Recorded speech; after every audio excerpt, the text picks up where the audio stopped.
Hello students, आज हमारे पास एक क्वेश्चन है that is 2 moles of an ideal gas undergoes isothermal expansion from 4 litre to 20 litre at 27 degree. Calculate Q, W, delta U and delta H if the process is perform. पहला हमको पूछा है reversibly, दूसरा पूछा है irreversibly against a constant external pressure of 1 atm और तीसरा as a free expansion. ठीक है, तो सबसे पहले अगर मैं बात करूं तो मेरे को एक गिवन है यहाँ पर कि आइसोथर्मल एक्सपांशन हो रहा है. तो हमको पता है फॉर आइसोथर्मल एक्सपांशन, ठीक है, तो जब भी कोई आइसोथर्मल एक्सपांशन होगा तो delta T is equal to क्या होता है, 0. ठीक है, हैंस डेल्टा यू का हमारे पास फॉर्मूला है N C B into delta T. तो इसमें डेल्टा टी 0 है तो डेल्टा यू ऑटोमेटिकली क्या हो जाएगा, 0.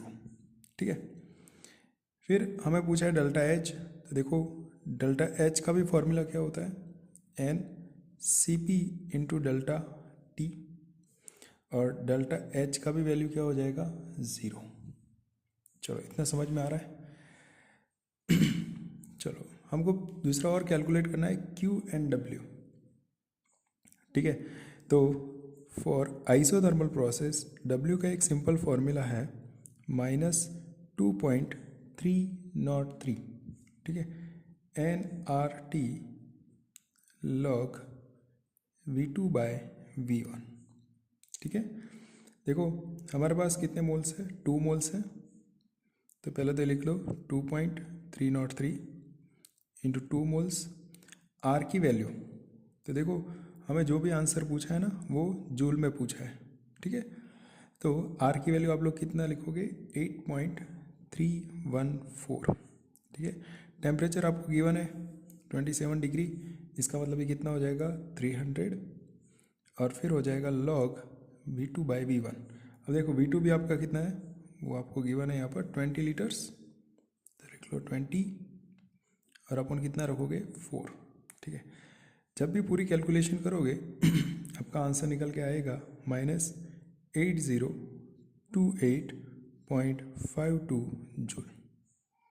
ठीक है, चलो हमको पता है first law of thermodynamics according to FLTD W is equal to -Q, क्योंकि डेल्टा एच आपका डेल्टा यू आपका क्या हो जाएगा, Q प्लस W.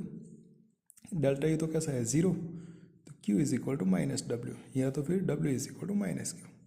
यहाँ पर ये वैल्यू कैसी है, नेगेटिव है, तो Q की वैल्यू आपको कैसे मिलेगी, पॉजिटिव, और वो कितनी आ जाएगी, 8028.52 जूल.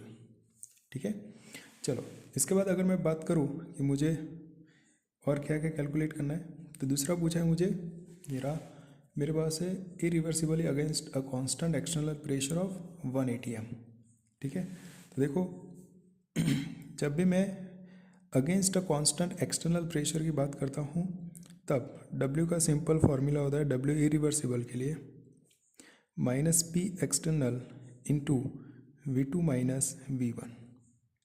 ठीक है, चलो एक्सटर्नल प्रेशर हमारे पास कितना था, -1 atm. V2 है आपके पास 20 और ये है 4. आंसर निकल के कितना आएगा, -16 atm इंटू लीटर. ठीक है, now we all know 1 atm into litre is equal to 101.3 joule. ठीक है, और 1 bar into litre is equal to हम लोग कितना लिखते हैं, 100 जूल. तो ये हमको यूज़ करना है. ठीक है, तो यहाँ पर जब मैं -16 इंटू 101.3 जूल लिखूँगा तब मेरा आंसर कितना हो जाएगा, दैट इज़ -1620.8 जूल. ठीक है, ये W इरिवर्सिबल हो जाएगा. ठीक है, और इसमें भी Q का वैल्यू भी कितना होगा, -W, तो इसका भी वैल्यू कितना आएगा, पॉजिटिव 1620.8 जूल. ठीक है, चलो थर्ड कंडीशन है हमारे पास ये रही, दैट इज़ फ्री एक्सपांशन, है ना. तो फ्री एक्सपांशन में क्या होता है, तो हम सबको पता है कि जब भी कोई फ्री एक्सपांशन होता है तब W की वैल्यू भी 0 एंड Q की वैल्यू भी कैसी आएगी 0। ठीक है, तो बस ये हमारे पास एक सिंपल क्वेश्चन था जिसमें हम लोगों को ये सारी कैलकुलेशन करनी थी। आई होप आपको ये वीडियो पसंद आया होगा।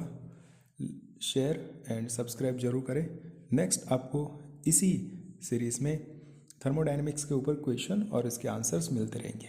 अगर आपको भी कोई डाउट्स है तो आप मुझे कमेंट सेक्शन में बता सकते हैं, मैं उसका ज़रूर से सॉल्यूशन दूंगा। ठीक है, चलो मिलते हैं।